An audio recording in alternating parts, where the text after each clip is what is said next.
வணக்கம் ஃப்ரெண்ட்ஸ். மாடி தோட்டத்தில் ஒயிட் லில்லிஸ் நிறைய பூத்திருக்கு பாருங்கள். மழை வரும் பொழுதுதான் இந்த ஒயிட் லில்லி மற்றும் பிங்க் லில்லி பூக்கள் வரும். தீபாவளி அன்று கூட நிறைய பூக்கள் பூத்திருந்தது.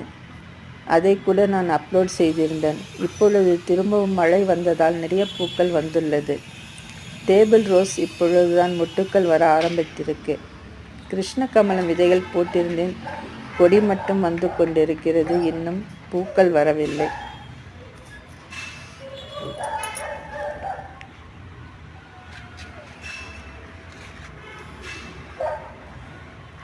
துளசி செடி இந்த பாட்டில் தானாக வளர்ந்துள்ளது. அதனால் அப்படியே விட்டு வைத்தேன். மஞ்சள் செடி நன்றாக வளர்ந்துள்ளது. இதற்கெல்லாம் நான் கொடுப்பது இயற்கை உரம்தான். பாருங்க எவ்வளவு செழிப்பாக வந்திருக்கு. Enjoy gardening.